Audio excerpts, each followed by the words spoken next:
Oke, baik. Suara saya mohon maaf cukup terdengar, Ya, Ibu Devi. cukup kedengar, cukup. Oke, baik. Bismillahirrahmanirrahim. Assalamualaikum warahmatullahi wabarakatuh. Waalaikumsalam warahmatullahi wabarakatuh. Alhamdulillah, segala puji kita bisa berkumpul dan melanjutkan dalam kegiatan kita di pagi menuju siang. Insya Allah beberapa waktu lagi kita akan masuk ke dalam sesi siang. Terima kasih kepada Ibu Devi untuk menghantarkan saya di dalam sesi kali ini, dan Bapak Ibu sekalian yang terhormat sebagai peserta di dalam kegiatan eh, hari kedua ya dari runtutan agenda kita. Mohon izin saya memperkenalkan diri terlebih dahulu. Tadi disampaikan bahwa nama lengkap saya adalah Muhammad Rijal Wahid Muharam. Aktivitas saya saat ini adalah selain saya pun adalah dosen ya. Tadi mendiskusikan juga tentang bagaimana BLU begitu. Nah, namun di sisi lain saya juga adalah sebagai direktur utama dari PT Solusi Indonesia Berdaya, di mana kemudian perusahaan ini yang mengembangkan salah satu aplikasi yang barangkali sebagai praktis ya atau prakteknya dari transformasi pengadaan yang sudah kita diskusikan bersama-sama. Bapak Ibu sekalian, langsung saja barangkali ingin saya sampaikan di sesi ini saya akan memberikan pengantar terlebih dahulu, sedikit prolog dan perkenalan tentang bagaimana kemudian toko gudang sistem itu kita gunakan, dan selanjutnya adalah saya akan sampaikan tentang bagaimana demo aplikasi dari toko gudang itu sendiri. Nah, Bapak Ibu sekalian, sudah kurang lebih 2 tahun saya dan kawan-kawan mengembangkan toko gudang, di mana kita mengembangkan toko gudang ini sebagai integrated marketplace solution. Jadi tidak hanya untuk melayani B2G, tetapi juga B2B dan kemudian B2C. Hanya memang berbeda dengan Tokopedia, berbeda dengan Shopee atau marketplace lainnya yang berangkat awal dari B2C, kita coba untuk hadir dalam konteks B2G terlebih dahulu, B2B, lalu kemudian kepada B2C-nya. Lalu apa sih kemudian toko gudang itu? Secara konsep saya rasa sudah kita sama-sama simak begitu tentang apa itu kemudian sistem transformasi pengadaan. Nah, dan toko gudang ini adalah suatu aplikasi, suatu sistem yang kita kembangkan untuk menggabungkan antara konsep e-katalog atau toko online dengan konsep gudang, Bapak Ibu sekalian semuanya.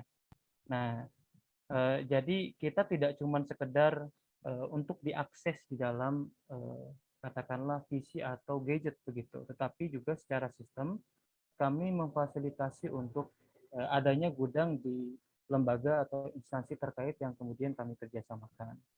Nah, di Cihampelas ada ukurannya nggak Pak? Enggak, ini all. Okay. Nah, toko gudang ini Bapak Ibu sekalian, pada awalnya kita mengembangkan berfokus kepada bahan makanan dengan studi kasusnya dari Rumah Sakit Harapan kita.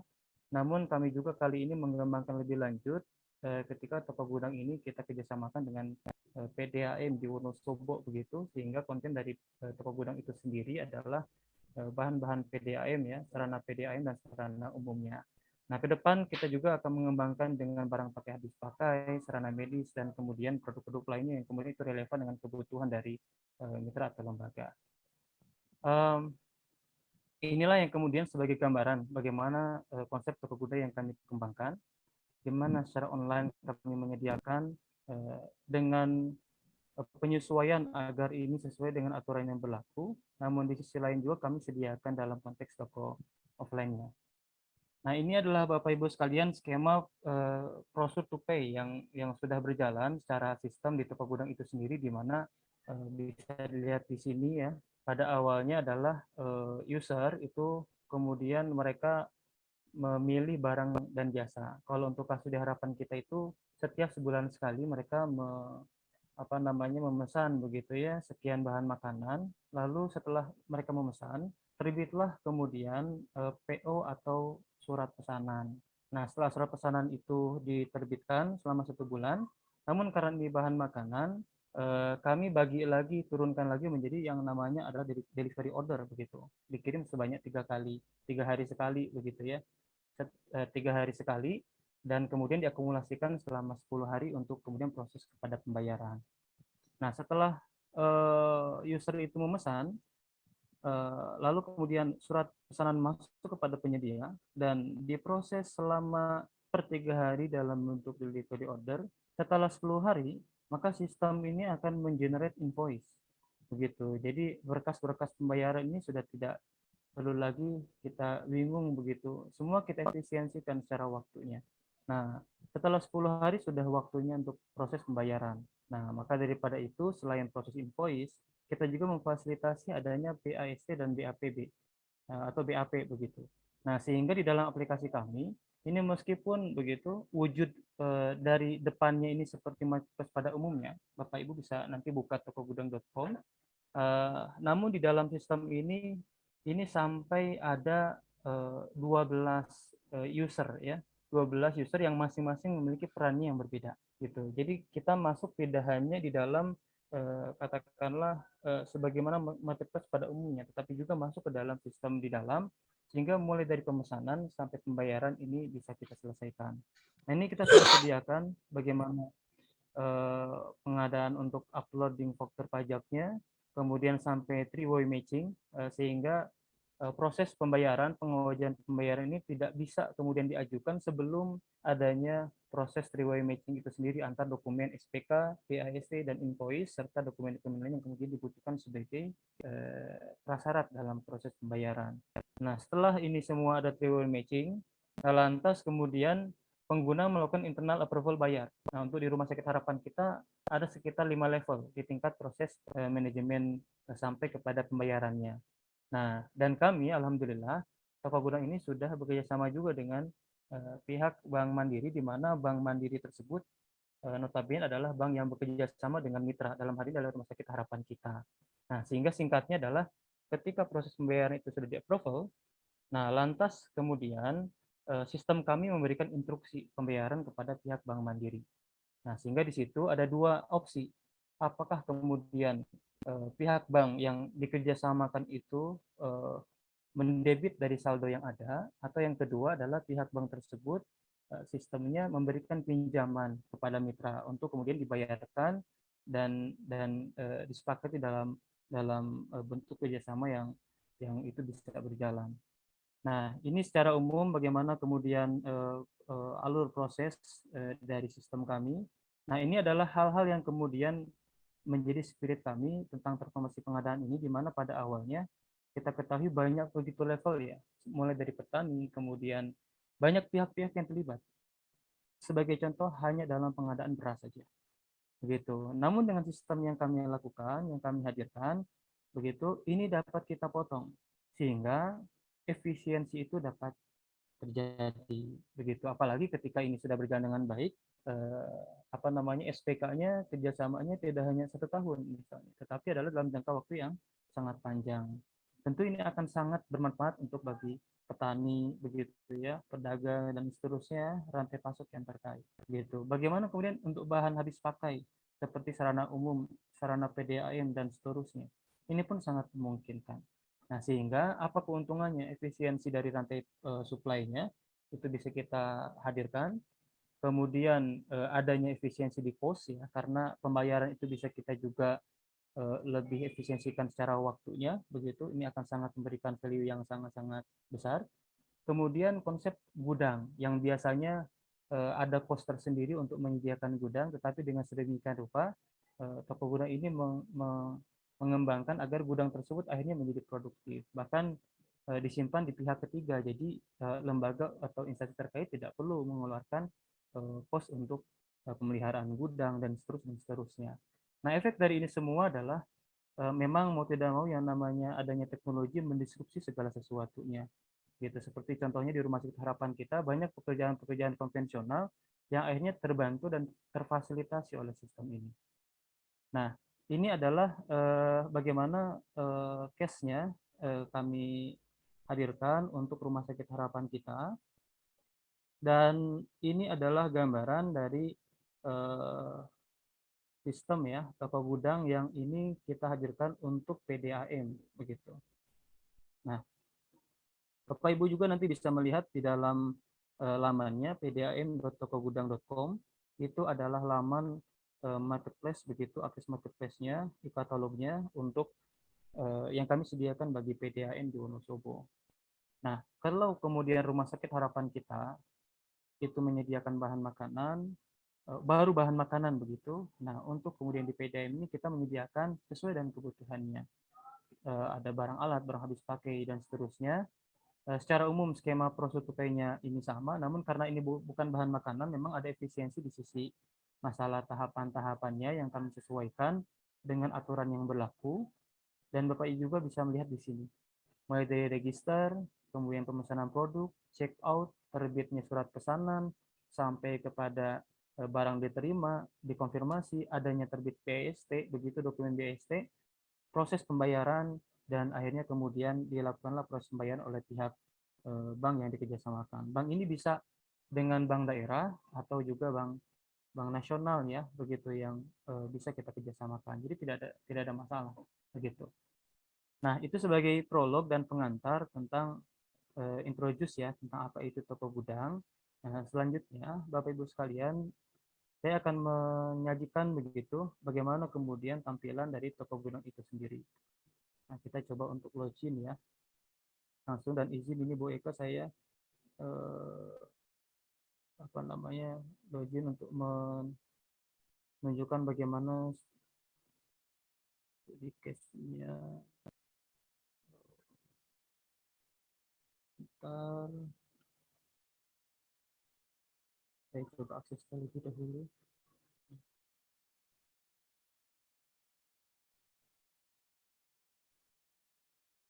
Nah, oke.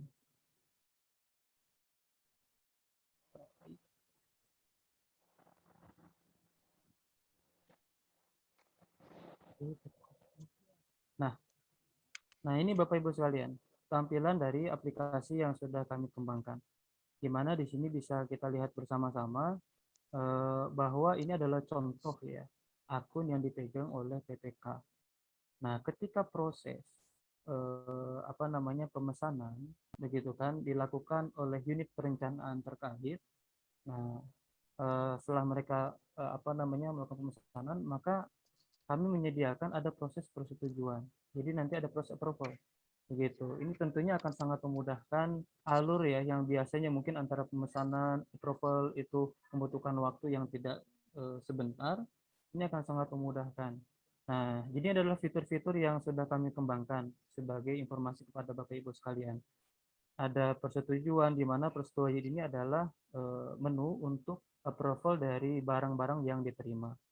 Nah, lantas kemudian ini adalah menu penerimaan dan pengajuan pembayaran. Singkat ceritanya adalah ketika proses pengadaan itu sudah selesai, kemudian semua produk itu sudah bisa diterima, maka kemudian proses pengajuan pembayaran bisa mulai untuk dilakukan. Nah, Bapak Ibu bisa melihat di sini pengajuan pembayarannya saya tampilkan.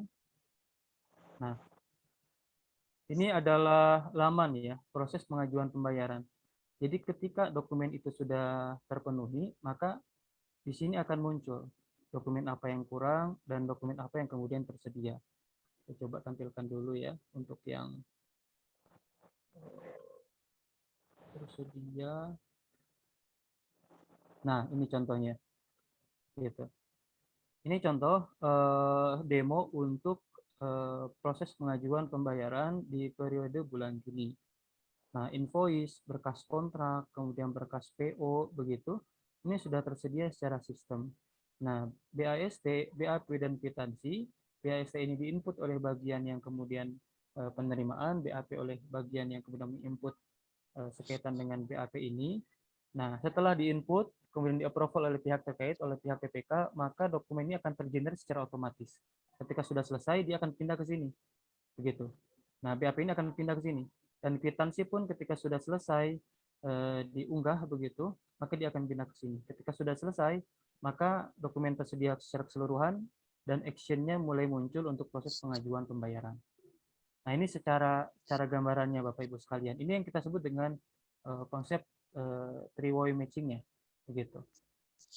Nah, sekarang kita coba lihat setelah proses pembayaran itu dilakukan, nah lantas user akan proses pembayaran akan mulai masuk ke dalam bagian manajemen begitu ya, yang kita sebutnya adalah manajemen adalah proses pembayaran di bagian keuangan. Saya akan coba untuk login terlebih dahulu. Kita coba ambil contohnya verifikasi. Nah, verifikasi.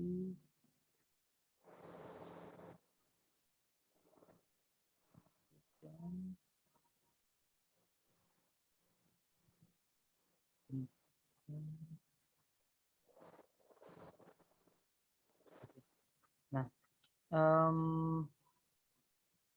setelah proses pembayaran itu dilakukan atau pengajuan pembayaran itu dilakukan, maka selanjutnya secara bertahap dokumen itu akan masuk ke dalam panel manager. Dengan studi kasusnya adalah di harapan kita, sebelum masuk kepada profil bagian keuangan, maka terlebih dahulu dilakukan oleh verifikasi bagian pihak verifikator. Nah, ini adalah contoh demo ya dari panel verifikasi yang kemudian ini ada di dalam sistem kami. Nah, ini bisa dilihat ya akses dari berkas-berkasnya yang ada. Nanti tinggal bagian verifikator itu mengecek gitu. Berkas PO mereka review, berkas kontrak mereka review, setelah itu mereka lakukan proses checklist di sini. Nah, setelah semua terchecklist, maka dikonfirmasi. Setelah dikonfirmasi, maka proses ini akan melanjutkan kepada katakanlah tahapan berikutnya. Jadi dari verifikasi, kemudian masuk kepada bagian pajak, lalu di approval di bagian keuangan, direktur keuangan, sampai kepada direktur utama. Nah, itu untuk gambaran kaitan dengan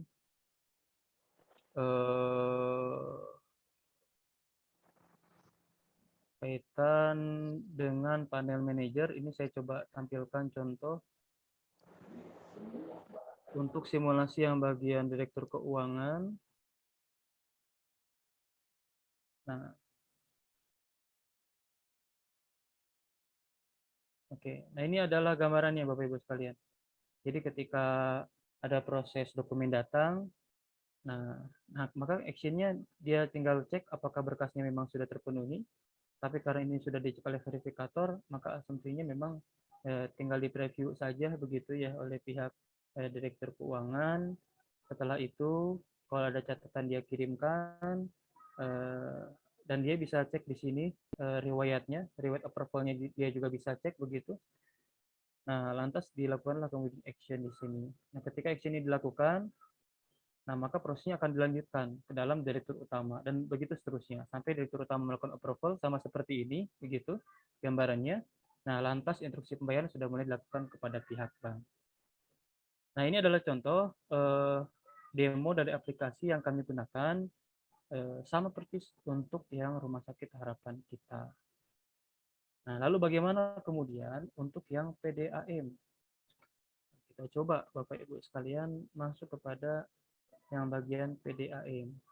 Nah, bagian PDAM itu tidak jauh berbeda dengan yang bagian Rumah Sakit Harapan kita, gitu.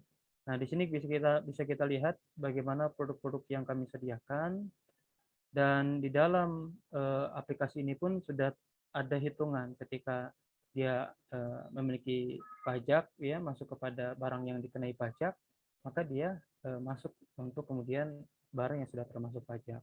Nah, ini juga akan memudahkan ketika menerbitkan dokumen keuangan, sehingga mengkalkulasi secara manual itu sudah mulai secara bertahap kita tinggalkan gitu. Jadi ini pun akan meminimalisir tentang human error begitu ya yang terjadi di dalam proses verifikasi pembayaran, dan tentunya ini akan menghasilkan waktu dan efisiensi yang sangat-sangat cepat. Kita coba dulu untuk masuk ke dalam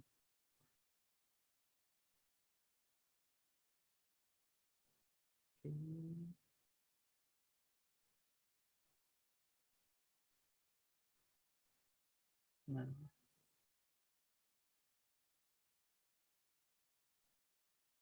kita tunggu mudah-mudahan sinyal bersahabat dengan baik.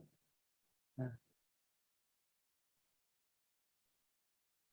ini adalah gambaran dari tampilan di dalam aplikasi PDAM tokobudan.com yang sedang kami kembangkan, kami progres untuk memenuhi katakanlah kebutuhan dari PDAM Tirta Aji di Wonosobo, Bapak Ibu sekalian. Nah, perbedaannya adalah dalam aplikasi yang kami sediakan, ketika dia sudah login atau ketika dia sudah menjadi member kami, begitulah ya. Nah, maka barang yang pada umumnya memiliki harga umum begitu, nah setelah login, setelah menjadi member itu, dia akan mendapatkan diskon. Nah, nanti diskon ini tinggal kita ambil polanya, apakah kemudian disepakati dalam bentuk SPK dengan mitra terkait ketika kita bisa membayar lebih cepat misalnya, atau dengan bentuk kerjasama yang lainnya. Mungkin nanti dalam sesi diskusi juga bersama dengan Pak Heru begitu. Nah, ini contohnya ketika proses pemesanan, misalnya kita butuh ini ya, pipa besi nih gitu. Kita butuhnya misalnya 10. Itu ini sama pada umumnya Bapak Ibu sekalian. Seperti pada umumnya proses pemesanan yang dilakukan gitu. Nah, setelah itu dia akan masuk ke dalam keranjang. Nah, dan seterusnya nanti sampai kepada proses pengiriman. Nah, di sini kita bisa lihat. Oke. Nah ini contoh dalam ketika saya melakukan proses pembelian.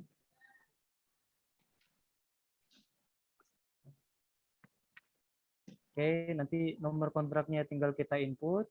Misalnya di sini kapan misalnya batas akhir penyerahannya tinggal kita input. Penerima paketnya adalah user ya, di mana lembaga mitra yang kemudian kita kerjasamakan. Nah, setelah ini selesai, nah, maka data order ini sudah selesai kita buat begitu.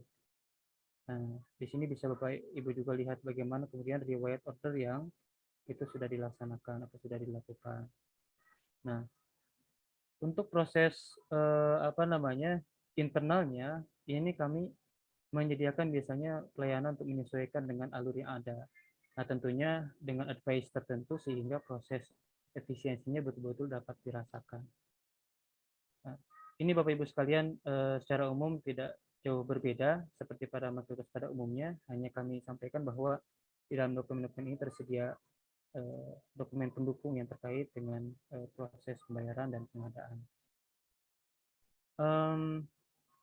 Sehingga Bapak Ibu sekalian, dari proses efisiensi ini kita betul-betul mendapatkan value ya, entah itu dari sisi waktu, dari anggaran yang bisa kita minimalisir, yang pada akhirnya memang harapannya adalah dengan hadirnya transformasi pengadaan seperti ini, khususnya kesejahteraan karyawan, kesejahteraan SDM di lembaga terkait itu bisa semakin meningkat gitu. Karena anggaran yang biasanya itu digunakan untuk pengadaan ini bisa kita kemudian efisiensikan untuk kebutuhan-kebutuhan yang lainnya.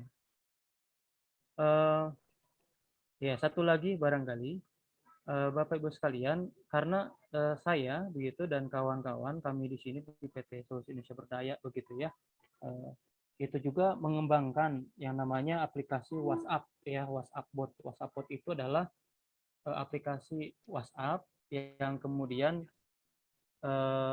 kita masukkan fungsi botnya gitu.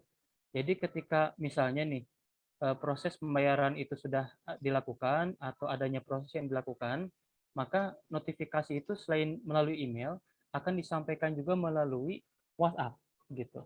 Nah, ini yang sedang kita kembangkan, namun versinya kita rilis beberapa bulan lagi. Namun Bapak Ibu juga bisa lihat gitu, versi umum yang kami gunakan di Play Store ya, Wabot itu sendiri gitu. Untuk sekarang memang masih kita fokuskan untuk UMKM gitu. Nah, ini secara bertahap akan diintegrasikan dengan toko gudang sehingga ke depan ketika ada proses pembayaran, proses konfirmasi, proses yang lainnya itu Bapak Ibu nggak perlu lagi buka laptop gitu. Cukup aja buka WhatsApp. Jadi sambil chatting sama orang, datang informasi, datang konfirmasinya, tinggal klik, maka proses sudah selesai gitu. Dan itu salah satu kemudian keuntungan dari sistem yang sedang kami kembangkan ini Itu dalam sisi teknologi, Bapak Ibu sekalian. Nah, selain itu juga, selain dalam sisi teknologi yang membantu efisiensi ya aksesnya, kami pun secara bertahap ke depan itu mengembangkan proses penghantarannya ya melalui kurir begitu. Kebetulan kami pun ada apa namanya startup platform Clickwick ya, Clickwick bisa dicek juga di Play Store. Itu juga adalah platform yang sedang kami kembangkan. Memang saat ini baik kemudian toko gudang, Clickwick dan juga Wobot seperti masih menyesuaikan masing-masing. Nah, namun ke depan ini akan menjadi satu hal yang terintegrasi sehingga semua permasalahan kita selesaikan. Pengadaan, pengantaran, kemudian akses Bapak Ibu everywhere, every time, dimanapun, kapanpun, itu akan coba kita hadirkan. Intinya adalah efisiensi dan kita hadirkan value yang lebih begitu untuk penggunaan sistem transformasi pengadaan ini. Saya rasa itu sebagai pengantar Bapak Ibu sekalian dan perkenalan dan demo begitu ya tentang aplikasi yang kami kembangkan. Sehingga apa yang kemudian sudah dipaparkan baik oleh Pak Heru, oleh Ibu Eka, atau narasumber yang lain, ini bisa kami lengkapi gitu bahwa ternyata hal-hal tersebut sudah kami buktikan dalam bentuk sistem aplikasi yang tentunya ini mendapatkan katakanlah dampak yang sangat positif untuk pengguna. Itu saja barangkali Ibu Debbie, selanjutnya kita bisa diskusi lebih lanjut. Pak Hairul juga barangkali bisa ada menambahkan. Demikian saja untuk pengantar awal kita. Assalamualaikum warahmatullahi wabarakatuh. Waalaikumsalam warahmatullahi wabarakatuh. Terima kasih Pak Rijal yang sudah memaparkan tentang sistem IT yang mendukung transformasi pengadaan ya ke sistem IT-nya. Bapak Ibu yang kita hormati, silakan kalau ada yang ingin diskusikan tentang aplikasi, tentang sistemnya, atau bagaimana prosesnya juga, silakan bisa kita diskusikan dengan narasumber kita. Dan juga di sini bisa juga nanti ditambahkan pemaparannya atau penjelasannya oleh Pak Khairul juga. Ya mungkin saya sedikit tambahkan Uni. Jadi dari eksperimen kita yang sudah hampir 2 minggu ini, ketika kita mendevelop barang-barang itu untuk kebutuhan PDAM. Jadi memang toko gudang ini kita memulainya dari demand driven. Jadi organisasi ini butuh apa, kemudian kita cari sumbernya. Jadi kalau seperti Bu Eka kan sumbernya petani, jadi kita cari sumbernya petani. Nah kemarin ketika kita di-challenge oleh Bu Melani untuk membuat di PDAM, itu kebutuhannya kita pelajarin, kita melakukan spend analysis, kemudian kita temukan bahwa produk-produk itu ternyata pabrikannya banyak. Jadi kita mencoba menghubungin mereka satu persatu, kita challenge mereka, mau nggak mereka untuk mensupport ini dengan harga yang kompetitif. Mereka langsung mengatakan, boleh, tetapi kami ingin langsung. Jadi artinya mereka ini juga artinya dia juga selama ini mungkin terlalu panjang rantainya, mungkin terlalu panjang sehingga apa yang dilakukan kita meminta kita tunjukkan harga hari ini dibeli oleh PDAM dan mereka langsung memberikan diskon. Dan itu mungkin Kang Rijal bisa tunjukkan di katalog tadi itu ada harga publish, harga yang saat ini, dan ketika itu diklik nanti akan keluar harga kontrak namanya. Dan harga kontrak itu lebih murah daripada harga yang dibeli hari ini. Jadi makanya kalau saya melihat untuk semua sarana-sarana umum, barang-barang yang sudah ada di pasar, kita nggak perlu repot lagi membuat yang namanya HPS.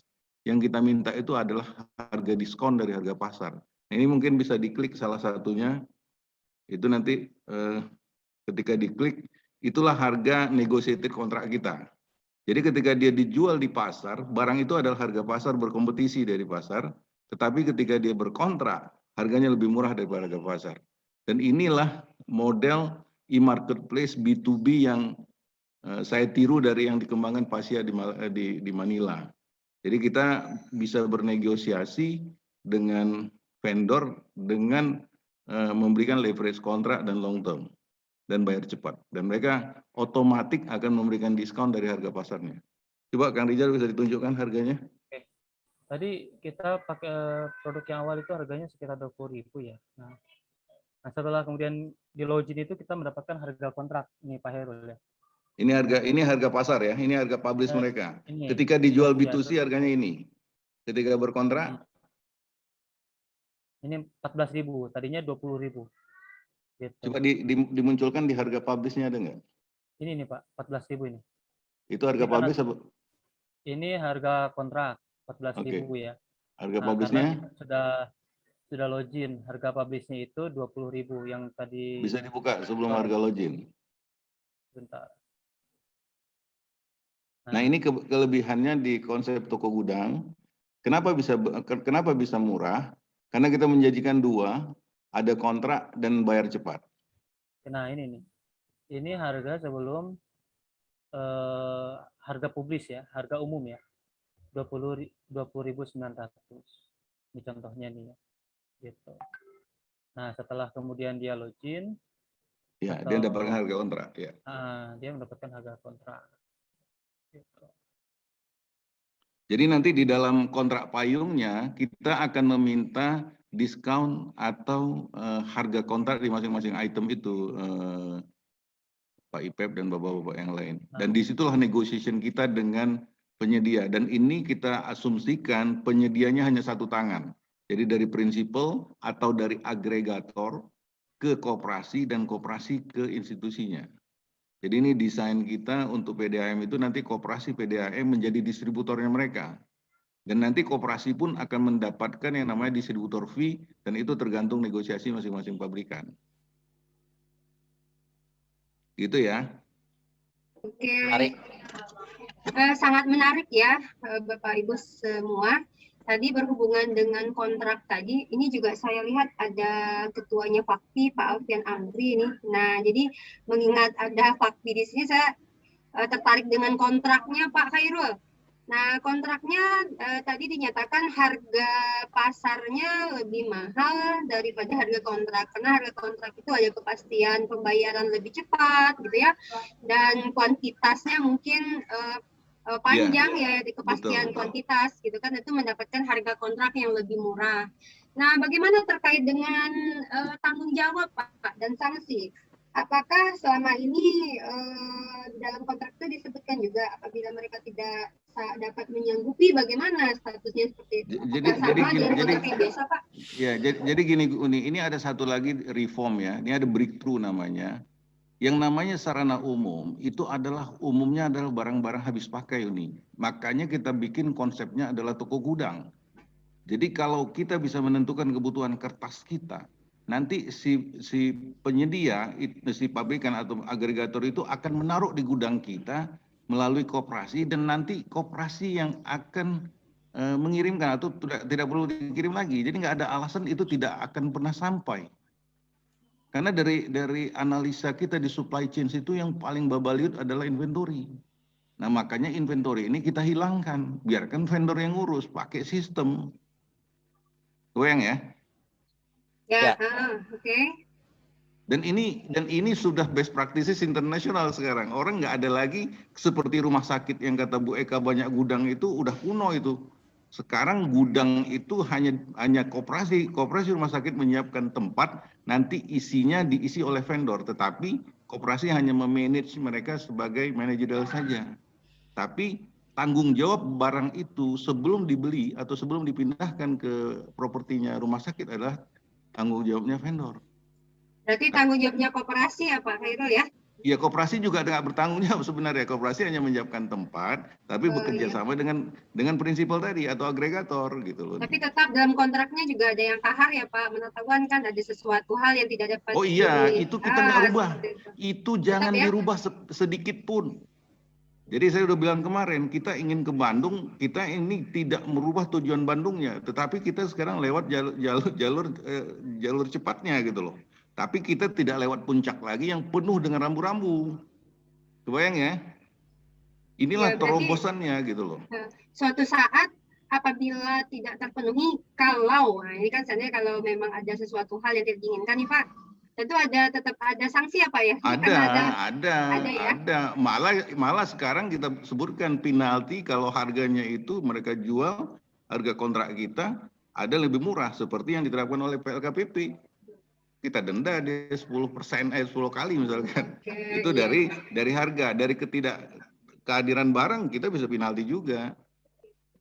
Ya, berarti kita Permasalahannya adalah masukkan dalam kontraknya, Pak. masalah pengadaan kita adalah kita tidak pernah membuat planning inventory yang benar. Nah, kalau kita bisa menerapkan inventory yang benar, tidak akan pernah terjadi shortage. Gitu ya. Oke. Bapak Ibu, ada yang ingin didiskusikan lagi? Tadi kita sudah mencoba untuk supaya ada lagi nih yang mau didiskusikan. Mungkin ini banyak nih yang didiskusikan, menarik sekali sebenarnya ini.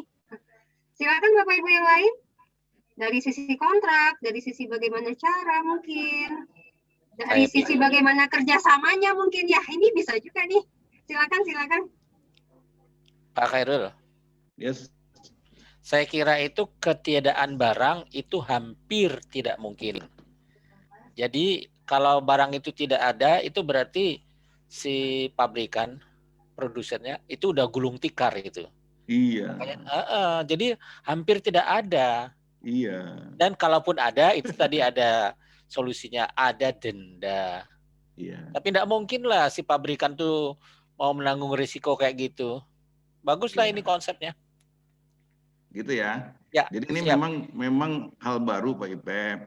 Karena saya melihat sekarang kan kita lagi mencari bentuk nih pengadaan kita yang menuju simple fast trusted. Nah, dari evaluasi kita 2 tahun ini permasalahan utama itu adalah di consumable item, Pak Ipep. Yes. Consumable item itu linkage dengan inventory, dan di dalam pengadaan kita nggak pernah belajar inventory ya. Iya. Kita tidak ada namanya SKKN kita punya SKKN ini, makanya saya bilang sama Pak Sur, kita ada modul di situ inventory dan pergudangan, tapi tidak pernah diajarkan. Karena kita hanya sampai serah terima gitu loh Pak Ibar. Iya. Gitu ya. Jadi ini mungkin juga breakthrough buat kita semua, makanya kita sebutkan kita dari APPI itu menyiapkan training sertifikasi dari perencanaan sampai pembayaran, termasuk di dalamnya ada penerimaan, penyimpanan, dan warehouse management yang tidak pernah kita ajarkan selama ini. Tetapi dari evaluasi kita di tempat Bu Eka, itu salah satu problem utama di pengadaan. Iya. Ya, benar sekali Pak. Pak, ini ada pertanyaan juga yang penting nih Pak, yang bisa mencerahkan nih para peserta yang saya hormati semuanya. Kalau seandainya mau bekerja sama dengan Pak Khairul gitu, seperti yang dilakukan di harapan kita, ini bagaimana nih Pak caranya gitu? Itu hubungin Uni Debi. Uni Debi udah diangkat jadi ketuanya di Sumatera, Pak Kahar untuk di Don Sumatera dan Tengah itu. Udah hubungin mereka berdua, kita ikut. Gitu ya. Aku supporting aja. Nah, ada uang denger aja. Pak Ibu ngajar. Artinya di sini bisa ya dihubungin nanti Yapi kalau teman-teman ingin bantuan ya seperti yang telah dilaksanakan oleh harapan kita, nanti bisa Yapi akan membantu dengan tim, akan membantu mencarikan solusi, menganalisis kebutuhan gitu dan segala macamnya, terkait juga aturan dan juga membuat ikut di dalam nanti ada FGD mungkin ya dengan auditor, apip dan segala macamnya untuk meyakinkan dan menguatkan aturan ini dan mensosialisasikannya. Serta nanti juga bisa menghubungkan dengan IT-nya sekalian gitu. Nah, cuma di situ mungkin perlu sumber daya manusia yang kompeten ya, sesuai dengan bidang masing-masing di pengadaan. Ada kemarin disampaikan oleh Pak Khairul juga ada 4 bidang ya yang diperlukan masing-masing kompetensi bagi pengelola atau SDM pengadaan yang ada di organisasi yang dikecualikan seperti BLU, BLUD atau ini yang lain juga seperti itu yang dikecualikan. Nah, silakan nanti kerjasamanya dalam hal bidang SDM saja nanti IAPI dengan tim-tim dan Pak Khairul juga pasti bersedia membantu Bapak Ibu semua dalam hal kebijakan dan aplikatifnya di organisasi masing-masing. Gitu ya kan Pak Khairul ya?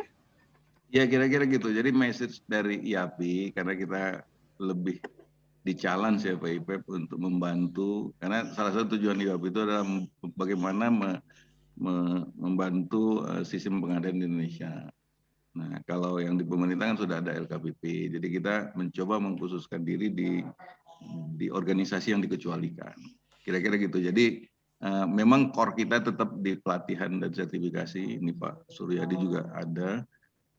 Tetapi kita mengkhususkan nanti karena ini organisasi yang dikecualikan, bagaimana kita menerapkan atau bagaimana kalaupun harus kita merubah pedoman yang ada sekarang, sehingga yang kita ajarkan di dalam teori training dan sertifikasi itu bisa diterapkan.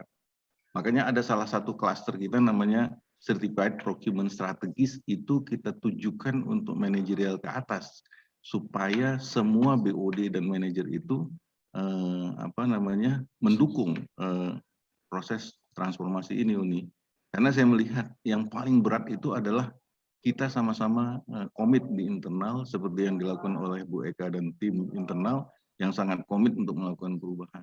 Nah, setelah itu diokekan, semua yang terlibat nanti kita akan sosialisasikan dari perencanaan, pemilihan kontrak dan auditor, orang keuangan, semua kita kasih sosialisasi untuk ini. Baru kita terapkan. Kira-kira gitu. Jadi kita dari IAPI membantu itu, membantu training dan sertifikasinya. Dan karena kita sudah punya sistem ini, silakan nanti di customize. Kita tidak men-charge-nya sebagai consulting fee. Ya, kalau mau sama orang IT-nya di hire untuk tambahan itu silakan aja. Tapi dari IAPI-nya kita hanya fokus tetap di training dan sertifikasi. Gitu ya, Uni? Iya, oke Pak Khairul ya. Sebenarnya ini menarik sekali ya Pak Khairul karena nggak ada fee-nya, cuma ini aja, cuma bergerak di kompetensi SDM aja ya Pak ya, ke IAPI gitu. Karena seperti tadi yang kita dengar tadi ada beberapa pertanyaan tentang kontraknya gimana, tentang apakah kontrak panjang itu akan harganya ditingkatkan atau bisa penyesuaian. Nah ini sebenarnya adalah kompetensi dari kontrak ya Pak. Ini salah satu bagian dari materi kontrak kita. Materi kontrak CCMS ya. Nah silakan nanti kalau sudah di CCMS mungkin sudah pada paham dan mengelola kontraknya mungkin akan lebih baik lagi ya Pak Khairul. Ya, harapan kita begitu. Jadi kita dengan membenahin kompetensi, kita harapkan nanti sistem pun akan bisa berubah.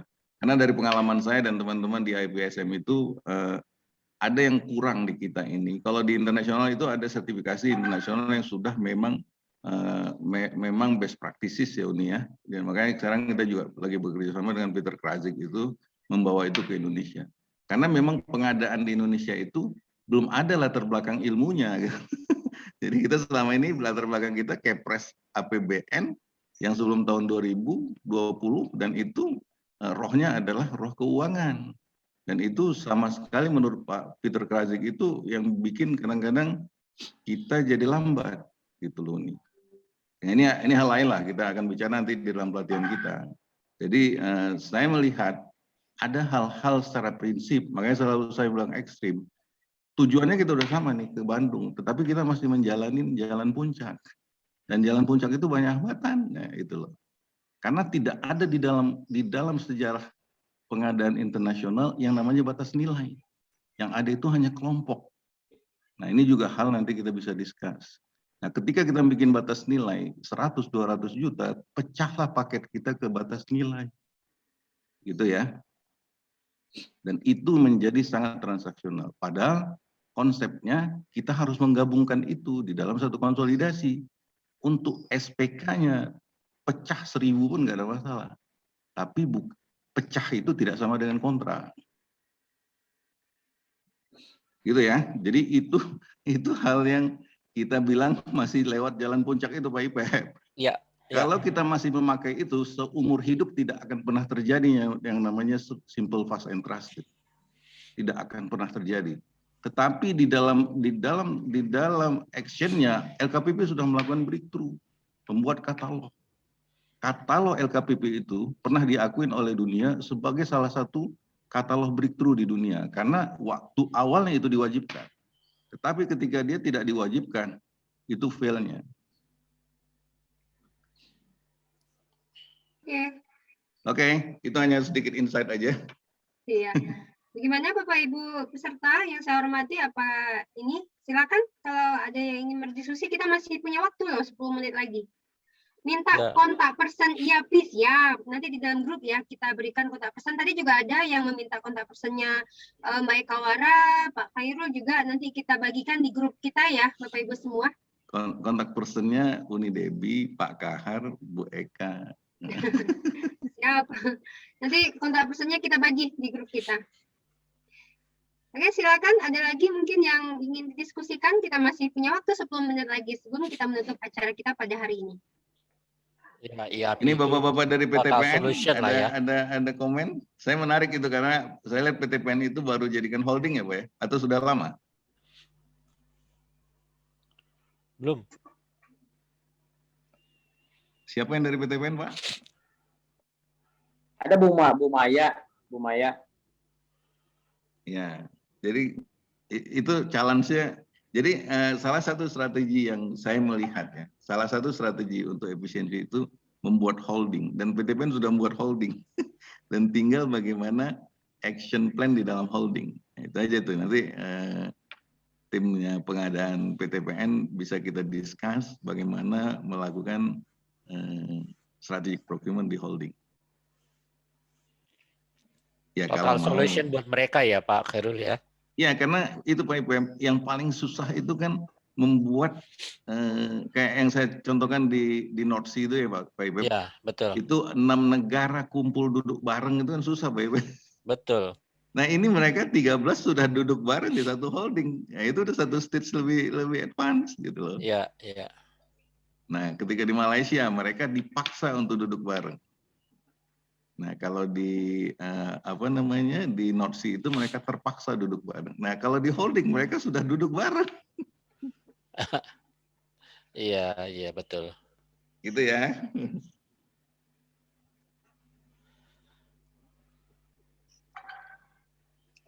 Oke, silakan Bapak Ibu kalau masih ada lagi yang kita diskusikan. Kita tunggu sih yang dari PTPN sama Pelindo ini actionnya bagaimana. Sedangkan kita kan sudah siap. Iya. Berarti ada beberapa yang kita tunggu ya Pak. Ya, betul. Pak Ipep. Ya kita sudah siap lah untuk total solution untuk teman-teman kita itu. Ya kalau dari case-nya kita, insya Allah BLU udah mudah-mudahan tuntas ya PIPEP. Nanti mudah-mudahan BUMD. Nah kita nunggu kalau ada BUMN. Jadi nanti kita bisa lapor ke LKPP kita sudah doing our job nih. Iya.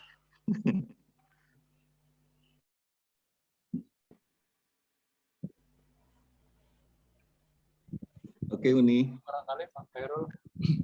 Ya. Ya. Jadi kalau tadi disampaikan Pak Khairul holdingnya ya. Cuman barangkali kalau di Pelindo itu Pak, itu posisi sekarang Pak, masing-masing Pelindo itu di antara 1 sampai dengan 4 itu masing-masing ada kantor pusatnya ada, terus itu otomatis kemudian cabangnya ada, kemudian anak perusahaannya juga ada Pak. Nah, posisi sekarang itu sebagai operator dan backup perusahaan untuk ini ya maintenance segala macam itu ditangani oleh anak-anak perusahaan. Nah, ini ketika nanti di merger, entah ini masih dalam tahap diolah gitu Pak, apakah merger ataukah holding nantinya itu. Nah itu sudah terbayang kalau konsolidasi itu Pak.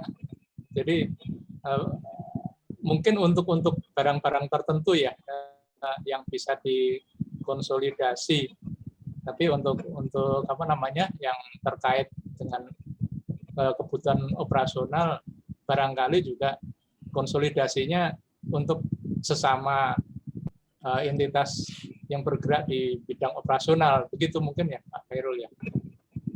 Kalau pengalaman saya ya Pak ya, saya melihat di Malaysia itu Pak ya, Di Malaysia itu, saya udah lihat ke sana tuh di Kemaman itu ada sekitar 7 oil company gabung di satu titik.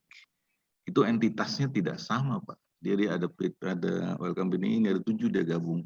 Tetapi dia dipaksa gabung oleh Petronas ketika itu. Nah, yang paling kritikal adalah di holding itu, Pak. Ada namanya supply chain management group, Pak. Itu representasi dari masing-masing dari masing-masing perusahaan. Nah, ini kalau saya melihat ekivalensinya, mungkin nanti di holdingnya Pelindo ada perwakilan satu-satu, Pak, dari masing-masing Pelindo sebelumnya.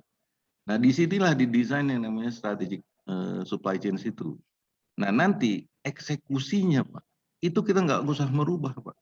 Misalkan maintenance dilakukan oleh anak perusahaan A. Nah, tetap berikan aja ke mereka, tetapi volumenya jadi besar. Kemudian, jadi ada satu lagi konsep yang saya melihat. Sebenarnya anak perusahaan itu adalah the best source of supply kita, Pak. Karena dia bagian dari kita. Tetapi dia harus memberikan harga atau services yang lebih murah daripada harga pasar. Nah, dia bisa lebih murah dari harga pasar. Kalau kita konsolidasikan yang Bapak sebutkan di holding tadi. Jadi kalau dia melakukan misalkan maintenance itu di seluruh holding dia lakukan. Jangan dipecah-pecah lagi. Nah, nanti anak perusahaan lain kasih bidang lain, transportasi. Anak perusahaan lain kasih bidang lain, misalnya bidang IT. Kalau ada ya di bidang itu. Jadi ini yang susah itu mendesain awal saja. Jadi ketika nanti di grup supply chain ini mendesain ini, Pak. Nah, itu yang saya sebutkan sama teman-teman. Yang kita di Indonesia ini mungkin, itu yang saya sebutkan dengan Pak Sur juga, sertifikat procurement strategis itu berbicara desain, Pak. Kalau sudah didesain yang benar, implementasi yang benar, pasti efisien. Nah, yang paling susah, Pak, duduk bareng, Pak. Iya, benar, Pak. Itu yang makanya saya sebutkan kemarin, di dalam transformation ada namanya change management. Itu mungkin isinya harus ustadz, gitu. Ngajak orang duduk bareng untuk kebaikan. Nah, ini kalau kita bisa melakukan efisiensi, saya udah lihat itu. Pak Khairul. Ya. Pak Khairul. Yes, Pak. Tapi tentu dengan catatan bahwa setiap anak perusahaan itu tidak berkurang penerimaannya dibanding setelah nanti itu digabung, dikonsolidasi. Jadi biarin saja. Bukan berkurang, Pak, menaik. Betul. Pak. Iya, iya itu yang saya maksud. Bertambah. Nah, jadi kan kemungkinan mereka kan takut itu berkurang. Padahal kalau dikonsolidasi dia bisa volumenya jadi lebih besar, dia dapat harga yang lebih baik, sehingga revenue-nya jadi lebih besar. Sangat benar. Jadi ada satu multi driver effect. Nanti yang orang akan melihat kenapa bisa terjadi berkurang? Karena ada yang hilang, Pak. Yang hilang itu inefficiency, waste. Yes. Waste-nya hilang. Ketika Bapak tidak lagi melakukan lelang berulang-ulang, itu hilang. Waktu Bapak lebih cepat, ya kan? Nah, ketika Bapak pecah-pecah paket, itu hilang karena Bapak kasih ke anak perusahaan. Itu hilang. Jadi inefisiensi itu proven. Yang saya pernah lakukan di Natuna itu baru 2 perusahaan itu 26% dalam 6 bulan, $48 juta. Wow. Dan saya kemarin iseng-iseng ngelihat itu PTPN ya. PTPN itu dasar kalau dilakukan benar-benar strategic procurement itu bisa triliunan itu. Sangat belum lihat Pelindo.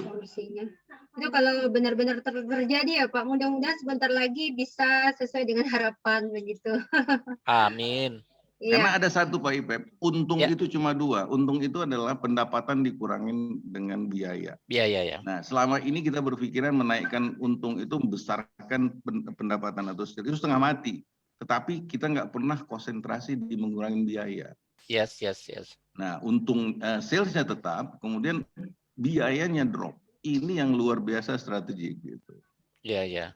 Dan biaya itu cuma 3. 1 gaji, kedua adalah biaya financial atau pajak, bayar utang dan lain. Ketiga biaya pengadaan. Gaji nggak bisa dikurangin, bayar pajak nggak bisa dikurangin. Satu-satunya biaya pengadaan. Iya benar Pak. Nah, permasalahan pengadaan ini, kenapa? Yang ini kalau rumah sakit kan kebutuhannya atau pendapatannya banyak Pak, kan BLU-nya ya bisa membuat pegawainya itu bertambah makmur gitu. Yang lebih penting lagi Pak, ini adalah untuk organisasi yang perguruan tinggi BLU atau PTNBH, karena remunerasi kan berasal dari labanya Pak, dari keuntungan atau dari pendapatan organisasi gitu kan. Kalau jauh berbeda dengan rumah sakit banyak ya Pak pendapatannya. Nah di sini juga diperlukan perguruan tinggi, bagaimana optimalisasinya supaya dapat memberikan maksimal lah profitnya atau remunerasinya bagi SDM-nya di perguruan tinggi ya Pak. Iya, biayanya yang kita efisiensikan.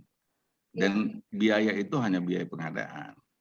Benar. Jadi kembalinya ke ujung-ujungnya adalah bagaimana membuat pengadaan itu jadi strategi procurement. Sudah. Ilmunya kan cuma itu, Bapak-bapak sekalian. Jadi kalau ilmu pengadaan. Kalau perguruan tinggi kita pakai labnya yaitu tadi UPN. Iya, gabung aja. Jadi misalkan labnya perlu 1 dari misalnya ada 5, kenapa harus 5 gitu? Iya, enggak maksud saya itu untuk studi kasusnya. Oh iya. UPN yang kita pakai. Bisa. Jadi kalau kita misalkan kerjasama dengan UPN, kita lakukan efisiensi di UPN, dijadikan model atau lab, itu malah bisa jadi nanti percontohan. Nah, betul sekali. Iya, kita bisa duplikasikan itu. Ya mudah-mudahan ke depan ada perguruan tinggi Pak yang secepatnya bisa menjadi model ya penerapan dari transformasi pengadaan ini. Bukannya UPN ada di dalam kita nih di grup ini tadi? Ada. Ada Pak Wakil Rektor. Nah itu malah posisinya strategis sekali itu. Ya, mengambil keputusan sendiri ya. Mohon izin Bu Tibi. Oke ya. Silakan Pak Mutasir. Ya Bu, ya tadi terkait dengan informasi dari Pak Hairul tadi kan mengenai biaya pemeliharaan, memang salah satu kendala di kami yang memang belum kami bisa mendapatkan semacam apa sih yang harus dibuat terkait dengan pemeliharaan pabrik misalnya. Jadi cukup banyak pemeliharaan pabrik yang paketnya itu bertambah gitu. Misalnya kali ini ada perbaikan di stasiun A, nanti ada lagi kemudian berikutnya perbaikan di stasiun B. Nah, itu kira-kira konsepnya apa yang harus kita lakukan? Apakah bisa digabungkan saja dalam 1 tahun itu kita anggap satu paket biaya pemeliharaan di seluruh pabrik itu? Nah, kemudian bagaimana kita merencanakan estimasi anggarannya ketika ternyata realisasi nanti di atas daripada yang sudah direncanakan, kira-kira seperti itu. Sehingga ya memang kalau memang itu bisa dilaksanakan, itu benar-benar bisa sangat mengefisienkan dan efektifkan jumlah paket di kami, Pak. Jadi itu Pak kira-kira, Pak. Terima kasih, Pak. Pak Mubasir dari mana, Pak? PTP 3, Pak. PTP ya? Ya. Jadi gini, Pak, pengalaman saya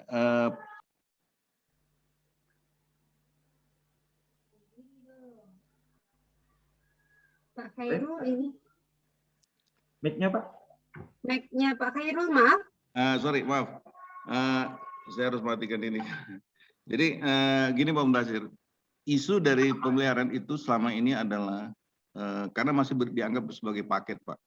Jadi sebenarnya kalau yang saya pelajarin dari Petronas Malaysia itu, kalau Bapak itu memaintain mesin, Pak, itu Bapak harus, kalau bisa Bapak berkontrak mesin itu sampai dia TCU-nya habis, Pak. Jadi misalkan Bapak genset itu Bapak kontrak dengan servisisnya sampai misalkan waktu itu kita tes misalkan Dutch itu 10 tahun, Pak. Dan itu nanti Bapak nego pricingnya. Nanti ketika Bapak berkontrak dengan barang yang lebih murah mungkin lebih mahal. Nah, ada satu yang breakthrough untuk maintenance, Pak. Yaitu Bapak berkontrak performance. Jadi waktu itu saya mencoba ini di Pertamina. Ketika Pertamina mengontrak ada 85 genset tersebar di seluruh Jawa Barat waktu itu.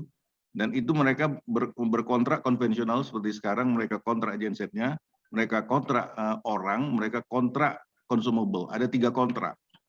Terus saya bilang sama mereka, kenapa Anda bikin 3 kontrak? Ya karena orang terpisah, genset terpisah, fuelnya terpisah.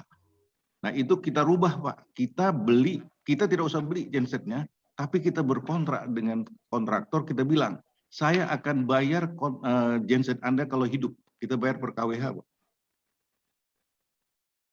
Jadi Bapak udah hilang yang namanya pusingnya Bapak ngurus maintenance. Nah ini sudah menjadi tren sekarang di maintenance services di beberapa beberapa international company. Jadi Bapak lihat dulu hakikat maintenance Bapak. Kalau itu mesin dengan services, Bapak bisa include. Malah sekarang Bapak nggak perlu invest, Pak. Bapak bisa langsung berkontrak services.